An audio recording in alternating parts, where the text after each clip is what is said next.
studying Krishna Deva Raya and the glory of the thing and supporting the state to support this idea of Krishna Deva Raya and the glory of the empire. So you can see that Krishna Deva Raya as a king commissioned some works. Okay, that is protracted now to the state continuing to, commission more works to call the glory of the state. Okay? So, there's this. The significance of that is if you want people to connect to a story, it has to be emotional. It has to reach them. It has to also, indicate that even in that high class of somebody being royal, there are the same connectable stories in their lives. That's when they nurture it, keep it, take it through the generations. So how do they take it through the generations? So, and then there are these oral traditions. I don't know if, how many of you know Patachitras? What a Patachitra Gaya does is, imagine you didn't have TVs, you didn't have, before that, like maybe 100 years ago, 80 years ago, they used to come to your door, right? And they want to deliver a news or a story. They would make a song first. I know I'm walking into this community, they understand this language, there is this culture, they make a song. So they can come to your door and sing. Right? And for that song, they'll make a scroll. So it's like frames of TV, right? So they open the scroll, frame by frame, and sing the song.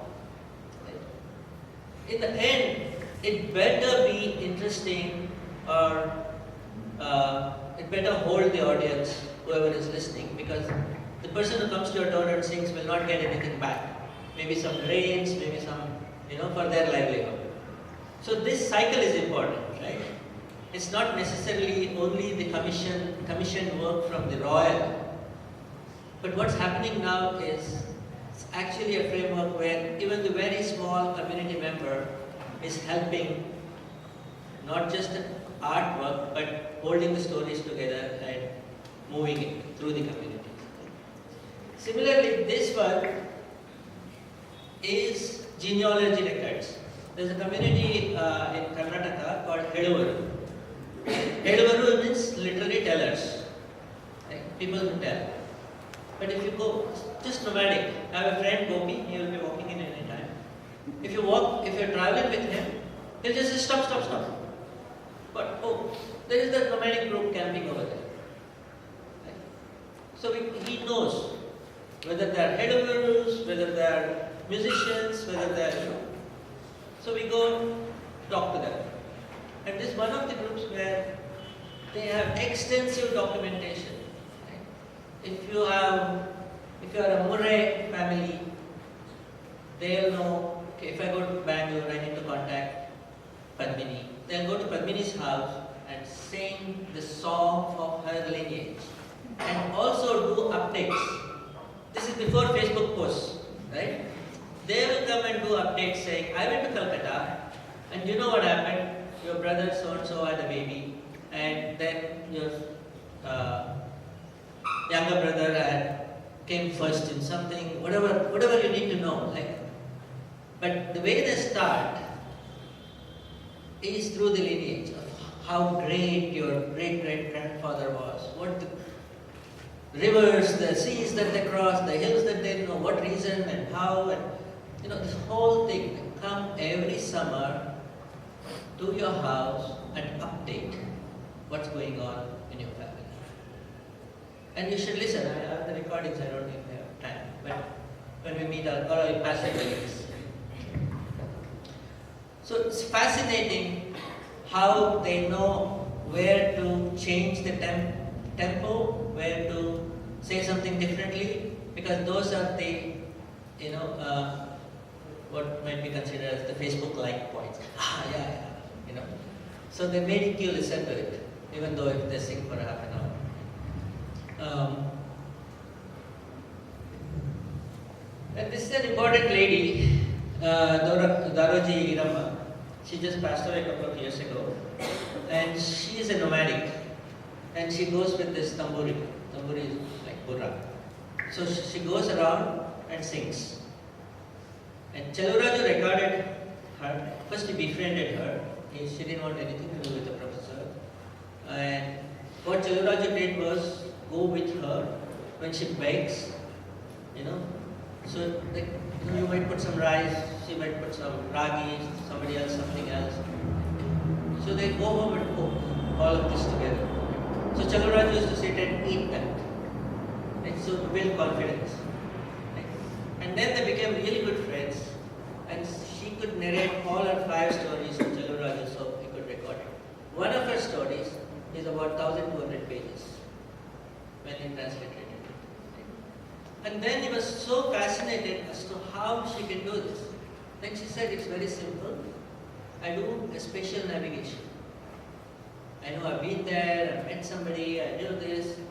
That's an indicator of how our memories work. Right? We hold things through different connections, right?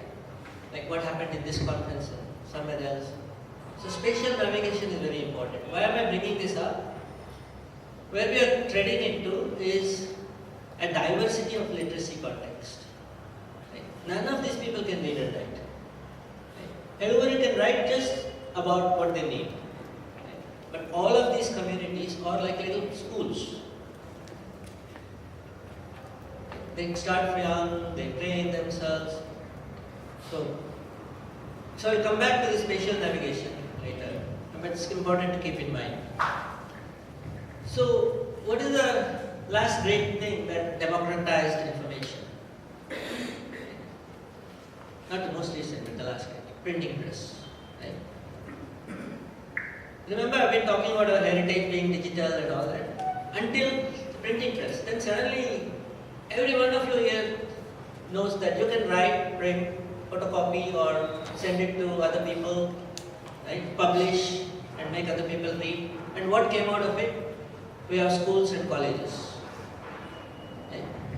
So for 100 some years, 200, 300 years, right? Girls, boys carry a lot of books thanks to the printing press. And go to school, try to become literate so they can read. I mean, at least their own heritage, their own stories, right? Of course other things, but just if we stick to that, right? So what's going on? And after all this, there are still about 1 billion people in India today who cannot read and write. Right? Not a story, not to any comfort. So where are we now? We are now at a new phase, like never before. If I want to leave a story to my grandchildren, all I have to do is press a button and talk. Right? So what does it mean? What does it mean for us to democratize further, to reclaim the digital, the privileged digital? Right? So now if we are at this phase, how do we go forward? How can we be part of this where we are reclaiming our digital heritage?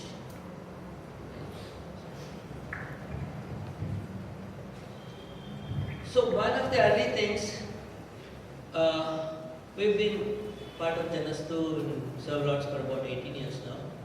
First 8 years it was like any fresh person who comes from abroad and has all these ideas to flip everything and make it all, nice and have all the solutions for everything. Why is it not done like this? Right? But more and more you spend some time with the communities, you realize, there's so much of depth and interest in like how you need to rethink. So one of the first things that we did in that style is this idea of a lipi. So we are all lipi, people with script, and there is the rest of us who don't, script doesn't make sense. The script doesn't mean much to me. So this idea of LEP is like what I just explained to you. Remember, I'm coming from a computer science, web, tools, context, right?